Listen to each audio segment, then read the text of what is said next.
Hello student, आज का हमारा टॉपिक है, हमारा नया चैप्टर है सिंथेटिक मेथडोलॉजी, है ना।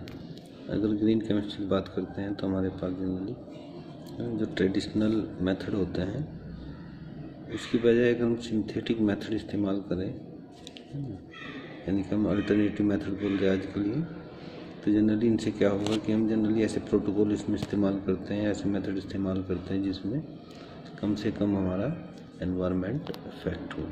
ठीक है, तो उसके लिए हमारे पास कुछ मेथड है। ठीक है, इसमें सबसे पहला हमारा जो टॉपिक है वो है alternative non traditional synthetic method. Alternative non traditional यानी कि जो आपके ट्रेडिशनल मेथड होते हैं उससे कुछ अलग, है ना, यानी कि जो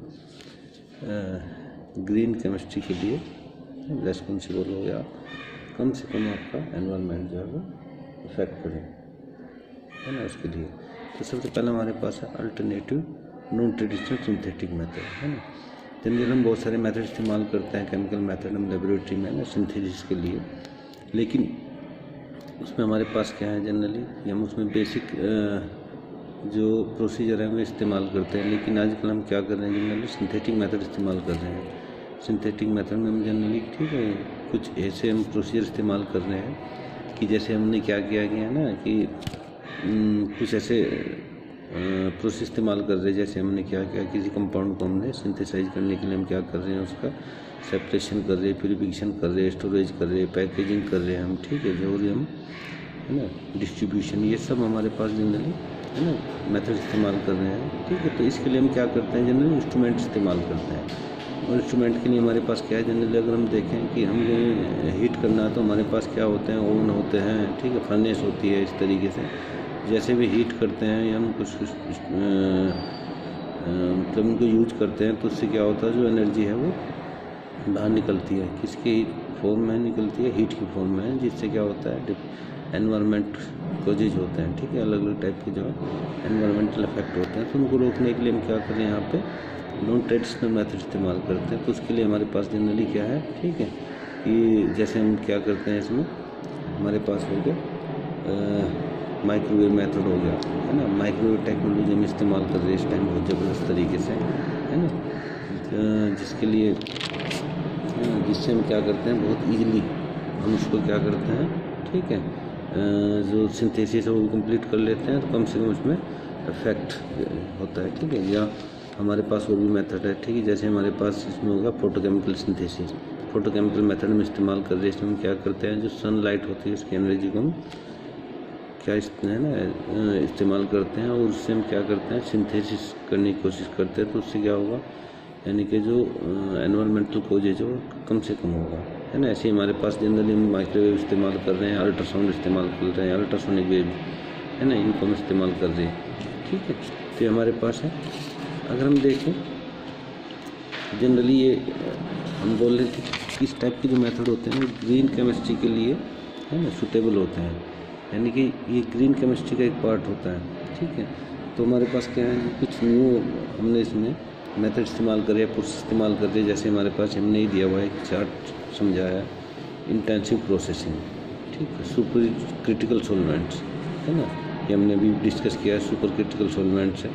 ऐसे हमारे पास, है ना, टेलीस्कोप्ड रिएक्शन हमने, है ना, यानी कि हम टेलीस्कोप रिएक्शन का मतलब क्या है, ठीक है, इसमें इंस्ट्रूमेंट इस्तेमाल करके हम रिएक्शन देख सकते हैं, है ना, किस टाइप की हो रही है, तो इस टाइप के हम टेलीस्कोप होते हैं। लाइफ साइकिल असेसमेंट, ऐसे हमारे पास हो गया सर रिन्यूएबल फूड स्टॉक्स, है ना, इसको इस्तेमाल कर रहे हैं। ऐसे हमारे पास अल्टरनेटिव रूट, है ना, या माइक्रो रोटर भी बोलते हैं, है ना, अल्टरनेटिव रूट हो गया, माइक्रोवेव रोटर हो गया।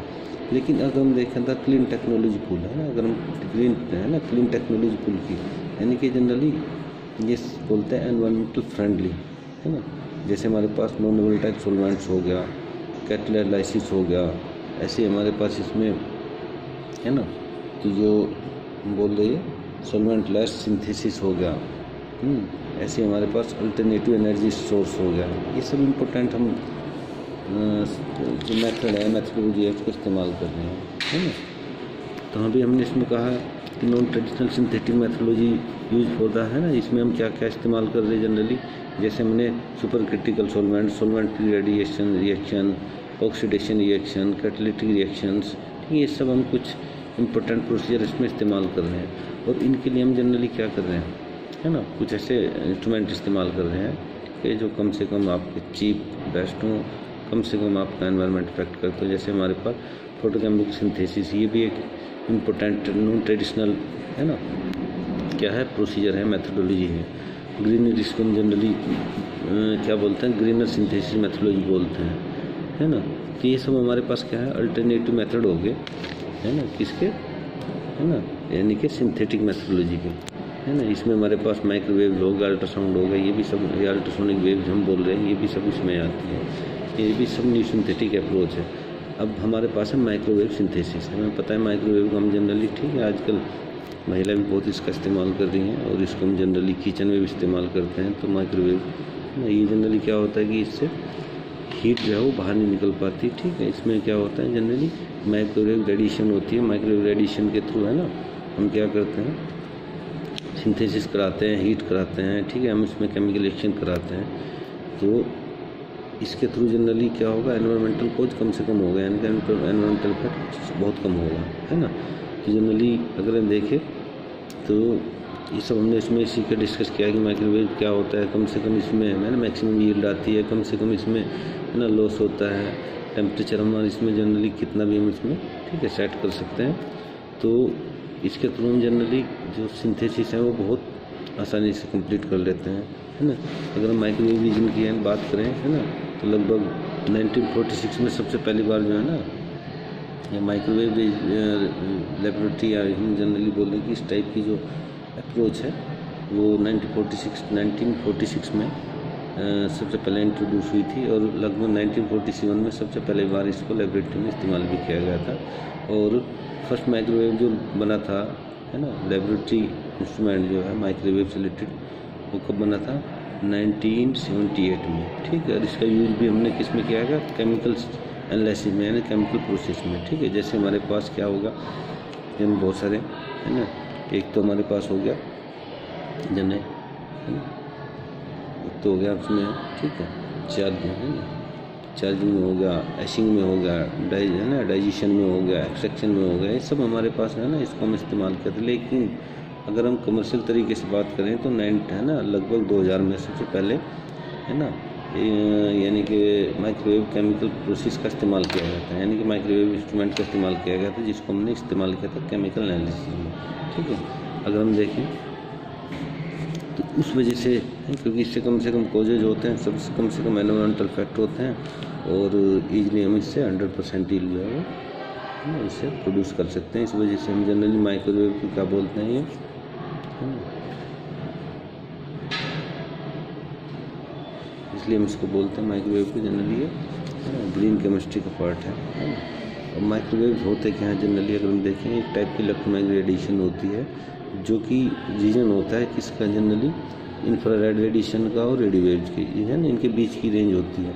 और इसकी रेंज जनरली कितनी होती है, लगभग 300 से लेके 30,000 मेगाहर्ट्ज़ तक, या इसको हम गीगाहर्ट्ज़ में बोल सकते हैं, 0.3 से लेके 30 गीगाहर्ट्ज़ तक की ये फ्रीक्वेंसी रेंज होती है। इस रेंज को हम जनरली इसमें कंसिडर करते हैं माइक्रोवेव में, है ना।